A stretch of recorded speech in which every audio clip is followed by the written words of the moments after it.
All right, so still looking at some features of the Cold War period, the period of the 1950s most often as well. And another prominent feature of this period is the idea of consensus.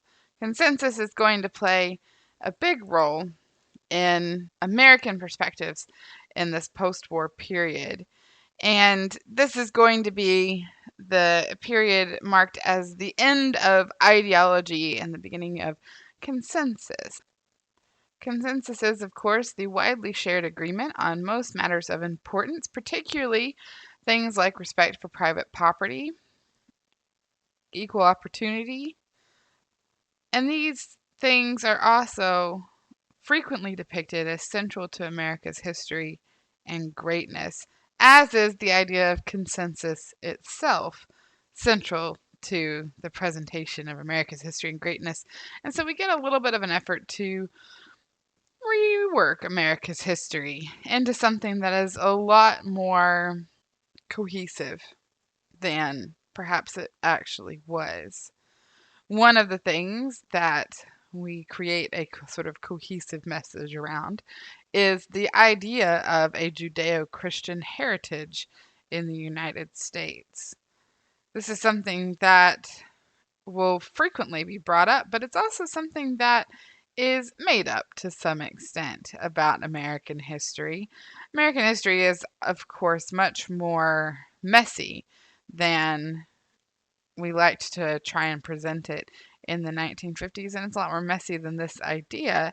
But this is one of the key areas where we see the Cold War dichotomy coming into play yet again, and that is on religiosity versus sort of godless communism.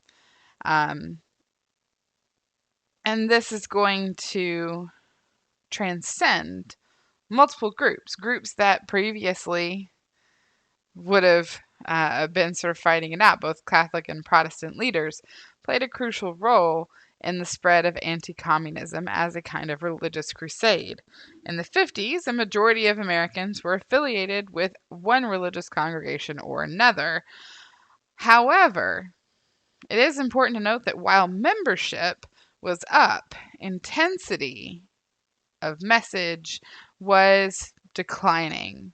Many mainstream churches downplayed ideas of sin and evil and things like that, and instead focused their perspective and their preaching on Americanism, American values, fellowship, and most importantly, anti communism. Freedom of religion also came to play a very important role in the sort of pantheon of American values and rights as we celebrated the nation's religiosity as opposed to godless communism. And transmitting that religious message was official in many respects as well in 1954 in order to, quote, strengthen our nation's resistance to In 1954, to quote, strengthen our national resistance to communism, Congress added the words under God to the Pledge of Allegiance. In 1957, the words in God we trust was required to be printed on all paper money. Big budget films like The Ten Commandments or Ben-Hur celebrated early Judaism or Christianity and were huge hits at the time as well. And leading clerics like Bishop Fulton J. Sheen and evangelist Billy Graham used radio and especially television to spread their message, a message that was imbued, of course, with a heavy dose of anti-communism. We do see a couple of underlying trends. The first of these is a fading of kind of religious bigotry. That is, various religious groups and sects sort of find a common enemy in communism and so are able to set aside their differences in pursuit of anti-communism in the United States. But we're also going to see, somewhat paradoxically, you could say, a secularization of American life as well. While religious arguments are often used to encourage anti-communism and things like that, the content of a lot of those messages will often focus on things that are more secular in nature, like, for example, the superiority of free enterprise, capitalism, over communism. And selling free enterprise as an essential part of freedom was a central tenet to the American anti-communist movement. Many American allies in the Cold War lacked freedoms like speech or political democracy or things like that. And so that can make it tricky to find that common thread.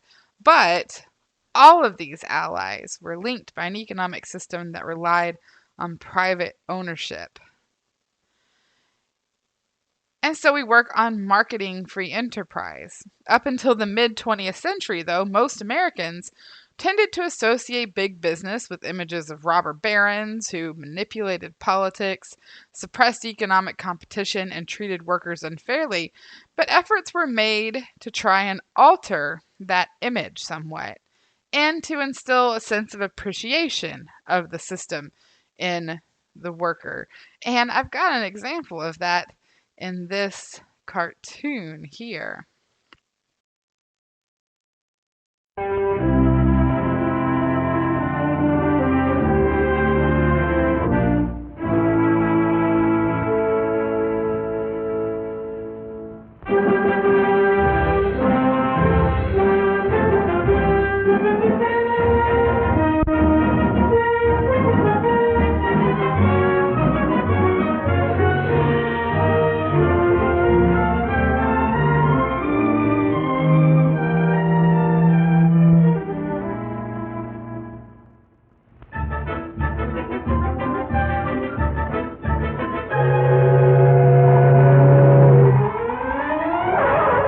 Joe, the king of the workers of the world.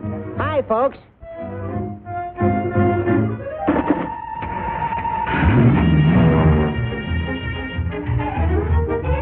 Joe's the king because he can buy more with his wages than any other worker on the globe.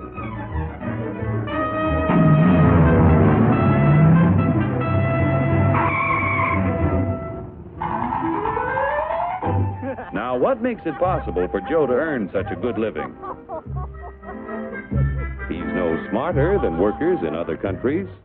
Are you kidding? He's no stronger than workers in other lands. Oh, yeah? Well, just watch me.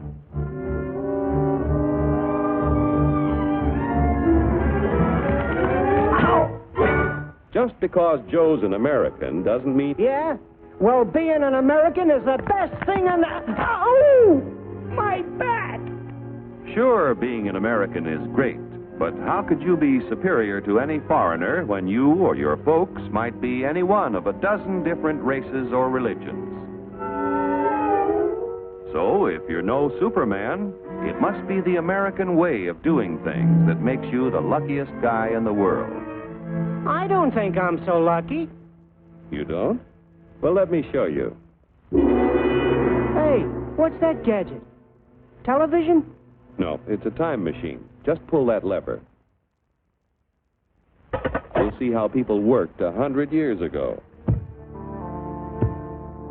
Hey, this I like. Oh, that's too far back. Try again. We want to stop at 1850. Who's the character? That's your grandfather, Joe.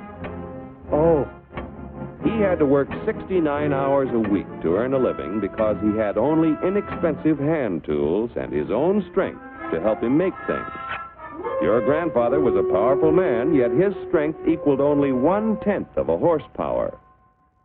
You have hundreds of horsepower in this costly giant of a machine to multiply your strength and efficiency 1,000 times. This makes it possible for you to earn more than any worker in history.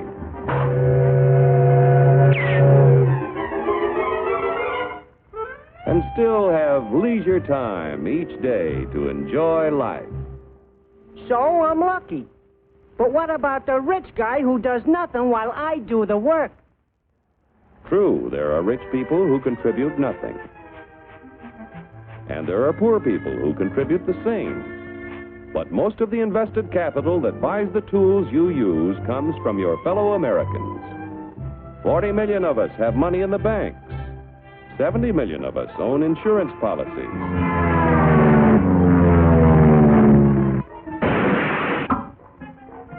Over 15 million of us invest savings in corporation stocks and bonds, which help to finance industry. Each year, the people of America invest billions of dollars to create new plants and equipment. This invested capital buys the tools which make a man's labor worth more because he produces more.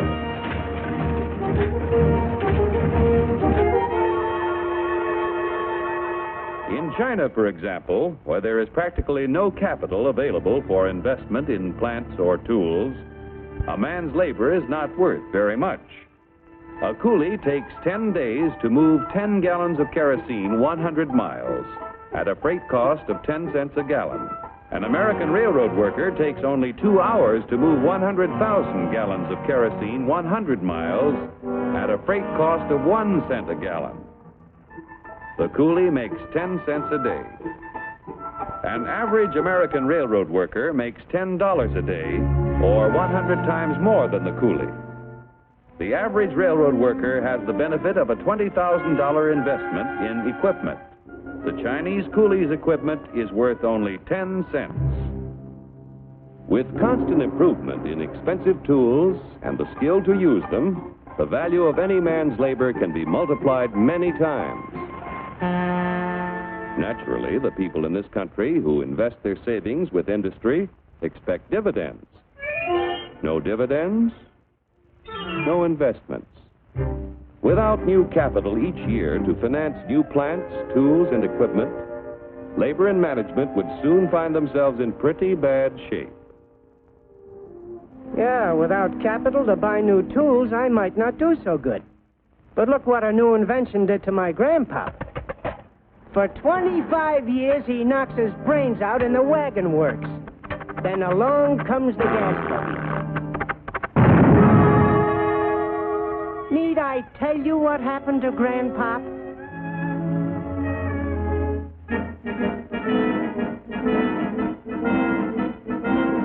The history of our country proves that new inventions create thousands of jobs for everyone they displace. So it wasn't long before your grandfather had a better job, at more pay for less work.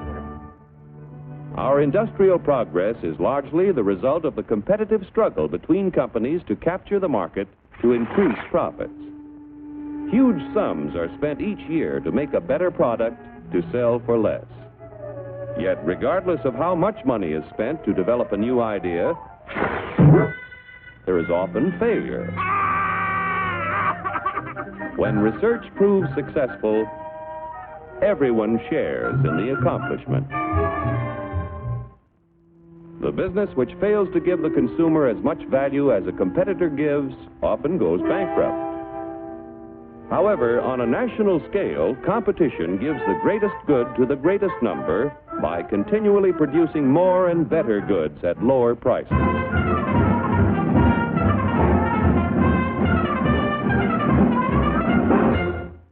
The American way of doing things makes it possible for more people to own their own homes.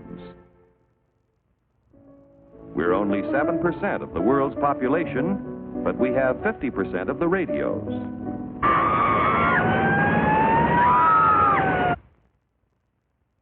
We have 54% of the world's telephones.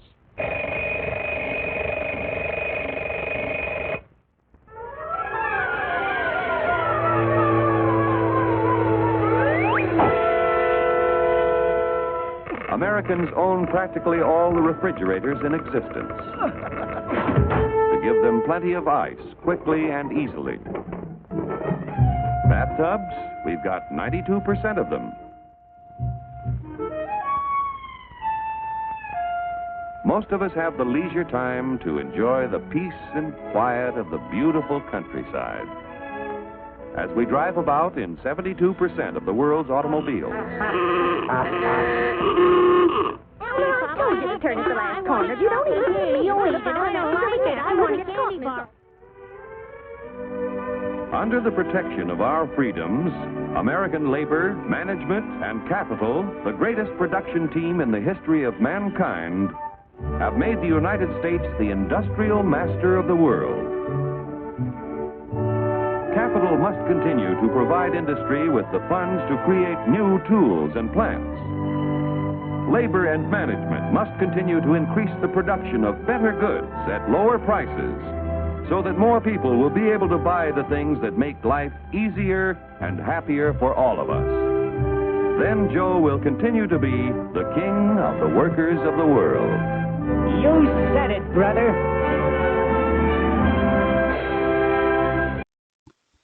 All right, so that's an interesting little video, in that it presents an entirely different message. Most of the early part of the 20th century has been fraught with conflict between labor and management and capital. And the 1950s, things don't magically clear up, but we do start to try and rework the message to make these three cogs in our industrial machine appear, at least, to work more harmoniously with one another. And so it kind of changes our perception, and people become much more receptive to big business as well. By 1965, 25 million Americans owned stock, and faced with such widespread abundance, who could really deny that this capitalist marketplace embodied individual freedom as well? And we start to see people heralding in a classless society. Of course, we know from experience that that doesn't always work out, and it certainly doesn't work out for us. We're also going to get out of this a movement to try and reclaim the notion of freedom, particularly on the right of the political spectrum.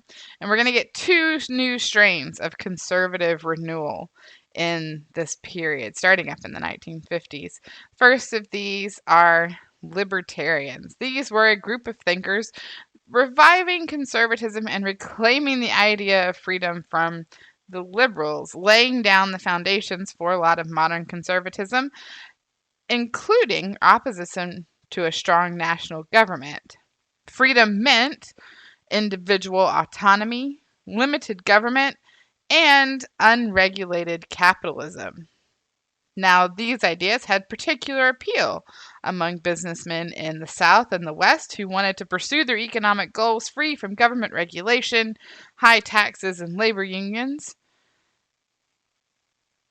We're also going to see new conservatives, slightly different from libertarians. The second strand became increasingly prominent in the 1950s, convinced that the free world needed to arm itself morally and intellectually, not just militarily. The ideas of these new conservatives focused on things like, particularly, this dichotomy of the free world versus communism that embodied the Cold War. Absolutes also played a big role. Absolute truth versus toleration of difference. Toleration of difference offered no substitute for the search for absolute truth, which was a particular interest for this new wing of conservatives. Also, Christian values, this idea of Christian or traditional American values, warnings of the West suffering from moral decay, and urgings of a return to civilization based on the values grounded in Christian tradition and notions of good and evil. We also see comparisons of community and tradition versus excessive individualism. Government as agent of moral regulation as well. So this strain, these new conservatives, are going to be different from your libertarians in that they will be fans of the more unregulated economic activity, but they're also going to see a use for government regulation, but this time in behavior. Freedom is first and foremost a moral condition requiring a decision by individuals to lead a virtuous life. And if they don't choose to do that, then the government will force them to do it. Central points of divergence between these two strains For libertarians, the free man, that is freedom to do as you see fit in all areas of human endeavor, versus the good man, a person who is considered morally upstanding, are the differences between libertarian and the new conservative. Both of them will find common targets during the 1950s in the character of the Soviet Union, obviously, but also big government. Big government is going to get even further definition in the 1960s, particularly with the programs of Lyndon Johnson, who will come to sort of characterize the kind of big government that conservatives, new conservatives, and libertarians, in fact, should rise up against. So we'll continue our look at sort of culture and society in the 1950s in our next lecture.